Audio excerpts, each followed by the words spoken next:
Hi hello అందరికీ నమస్కారం అండి. అందరూ బాగున్నారా? నేను కూడా చాలా బాగున్నాను. మీరు కూడా బాగుండాలని మనస్ఫూర్తిగా కోరుకుంటున్నాను. Welcome to my channel Siri blog and place. ఈ రోజు అయితే నేను చికెన్ జాయింట్ ఫ్రై చేయబోతున్నానండి. చాలా ఇష్టంగా తినే ఐటమ్ మా ఇంట్లో. నేను ఈరోజు అది నేను ప్రిపేర్ చేయబోతున్నాను. సో దానికి నేను కావాల్సిన ఇంగ్రీడియంట్స్ అయితే నేను సిద్ధం చేసుకున్నాను. ఇవ్వండి, జాయింట్స్ అయితే నేను తీసుకున్నాను. ఈరోజు వీటిని నేను మా పిల్లల కోసం స్నాక్స్ లాగా చేయబోతున్నాను. So let's start. నేనైతే ముందుగా ఇది శుభ్రంగా క్లీన్ చేసుకుంటున్నానండి. ఒక 4-5 టైమ్స్ అయితే క్లీన్ చేసుకోవాలి. నీట్గా శుభ్రంగా నీట్గా అది క్లీన్ చేసేసుకుంటున్నాను. ఎప్పుడు కూడా చికెన్ జాయింట్ ఫ్రై చేసేటప్పుడు ఇట్లా ఘాట్లు అనేవి ఉండాలండి. ఈ ఘాట్లు అనేవి ఉంటేనే ఉప్పు కారం అన్నీ కూడా నీట్గా పడతాయి. కావాల్సినవి చికెన్ జాయింట్స్లోకి కావాల్సిన ఇంగ్రీడియంట్స్ అయితే నేను తీసుకున్నాను. 1 స్పూన్ ఆఫ్ కారం, 1.5 స్పూన్ ఆఫ్ సాల్ట్, అంటే రుచికి సరిపడా సాల్ట్ తీసుకోండి, ఎవరు ఎంత తినగలిగితే అంత. నెక్స్ట్ వచ్చి కార్న్ఫ్లోర్ ఒక 1 స్పూన్, గరం మసాలా 1/2 స్పూన్, శనగపిండి 1/2 స్పూన్, పసుపు చిటికెడు, అండ్ బియ్యం పిండి 1/2 స్పూన్ అండి. నెక్స్ట్ వచ్చేసి నిమ్మకాయ, ఒక లెమన్ నేను తీసుకున్నాను, ఒక నిమ్మకాయ తీసుకున్నాను, ఒక ఎగ్, కొత్తిమీర, పచ్చిమిర్చి అండ్ పుదీనా, కరివేపాకు అండ్ అల్లం వెల్లుల్లి పేస్ట్ అండి. వీటిని ఎట్లా మనము ఇది కలుపుకోవాలో నేను మీకు ప్రాసెస్ చూపిస్తాను. ముందుగా మనం వచ్చేసి లెమన్ పిండేసుకుందామండి. లెమన్ అయితే దీనిలో చక్కగా ముక్కలకి పట్టేలాగా లెమన్ అంతా చక్కగా పిండేసుకుందాం.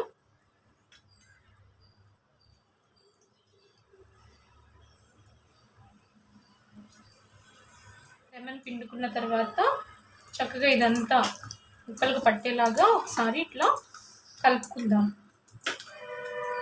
ముక్కలకు పట్టేలాగా ఒకసారి ఇదంతా కలుపుకోవాలి. ఆ తర్వాత ఉప్పు, అంటే మనం ముక్కలను తీసుకున్న బట్టి సాల్ట్ కూడా మనం అట్లనే వేసుకోవాలండి. పసుపు,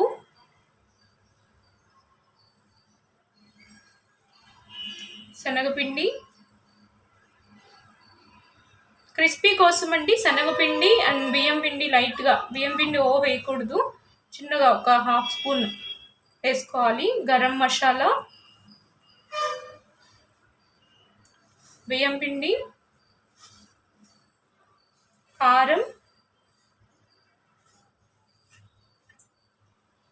అండ్ కార్న్ఫ్లోర్ ఇవి వేసుకున్న తర్వాత శుభ్రంగా ఇదంతా ముక్కకు పట్టేలాగా కలుపుకోవాలి.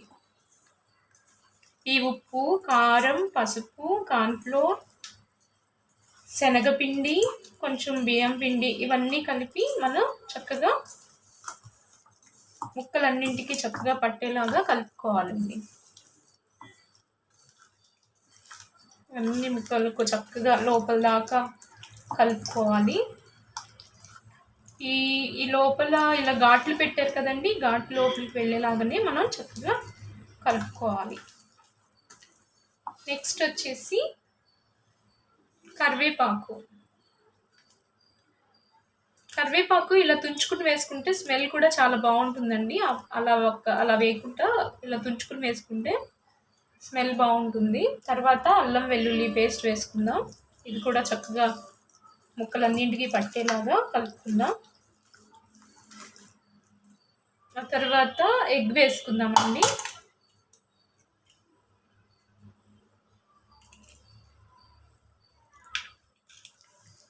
ఎగ్ కూడా అంతా కలిసేలాగా మొత్తం కలుపుకోవాలి. అంతా ప్రాసెస్ అంతా చక్కగా దాని తర్వాత ఒకటి కలుపుకుంటే నీట్గా మొత్తం ముక్కకి పడుతుందండి. ఒక్కసారి అన్నీ వేసుకోకుండా ఒక్కొక్కటి ప్రాసెస్ ప్రకారం ఒకదాని తర్వాత ఒకటి వేసుకుంటూ కలుపుకుంటే నీట్గా మొత్తం ముక్కలకి కొత్తిమీర, పచ్చిమిర్చి అండ్ పుదీనా వేసుకోవాలి. ఇవంతా స్మెల్ కోసం బాగుంటుందండి. స్మెల్ కోసం అయితే ఈ 3 వేసుకొని చక్కగా నీట్గా కలిపేసుకుందాం. పాటు ఫ్రిడ్జ్లో పెట్టుకుందామండి. సో మొత్తానికైతే మనకు 1 గంట పాటు చక్కగా చికెన్ జాయింట్స్ రెడీ అయిపోయాయండి, చక్కగా మ్యారినేట్ అయినాయి. నానబెట్టుకున్నాను చక్కగా, 1 గంట పాటు నానబెట్టుకున్నాము. చక్కగా మ్యారినేట్ అయింది, ఊట దిగింది కదా, ఇట్లా అంతా మ్యారినేట్ అయింది. 1 గంట పాటు అయితే మనం పెట్టుకుని తీసుకున్నాము. అంటే స్టవ్ వెలిగించుకుందాం. ముందుగా స్టవ్ వెలిగించుకుని కళాయి పెట్టుకుందాం.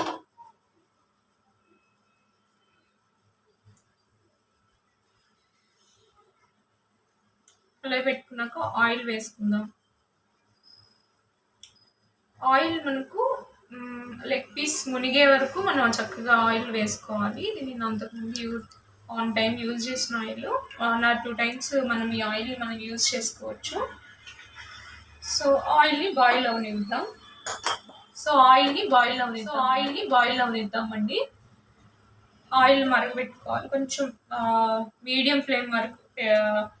స్టార్టింగ్లో హై పెట్టుకుని ఆయిల్ వేడైన తర్వాత మీడియం ఫ్లేమ్లో పెట్టుకుని దీన్ని మనం ఫ్రై చేసుకోవాలి. ఆయిల్ అయితే వేడైందండి, ఒకసారి మళ్ళీ దీన్ని కలుపుకొని ఒక్కొక్కటిగా ఇందులో వేసుకుని ఫ్రై చేసుకోవాలి.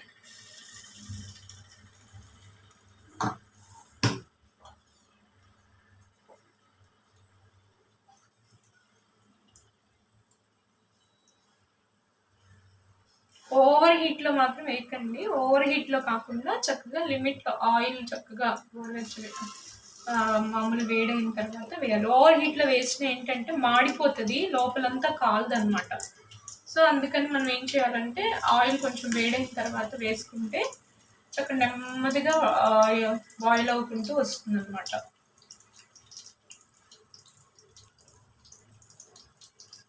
నీట్గా వేగుతుంది అనమాట.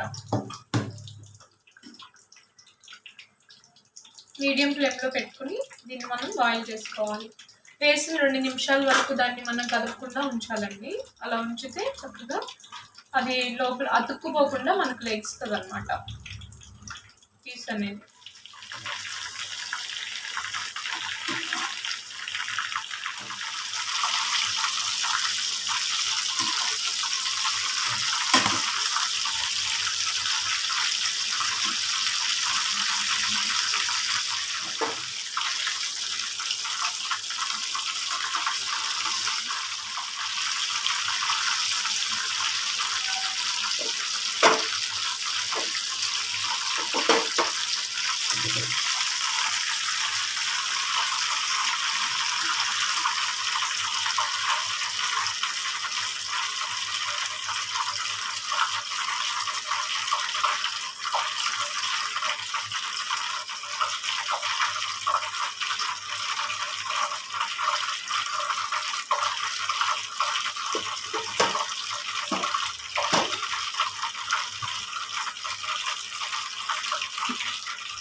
సో మొత్తానికైతే మేము చికెన్ జాయింట్స్ సక్సెస్ఫుల్గా చేసామండి. అయితే మేము ఫినిష్ చేసాము ఇవాళ చికెన్ జాయింట్ మా పిల్లల కోసం. ఇదిగోండి రెడీగా కూర్చున్నారు. వాళ్ళ కోసం అని ప్రత్యేకించి వాళ్ళు ఇది చేయాల్సి వచ్చింది. అయితే మా పిల్లల కోసం అని చెప్పి నేను ఇవాళ వాళ్ళకి ఇది ప్రిపేర్ చేశాను. ఎలా ఉంది? సో ఫ్రెండ్స్, మీకు కూడా ఇది బాగా నచ్చినట్లయితే లైక్ చేయండి, షేర్ చేయండి, సబ్స్క్రైబ్ చేయండి. మీరు మీ పిల్లలు చక్కగా హ్యాపీగా రెయినీ టైంలో వండుకొని తినండి. Thank you so much.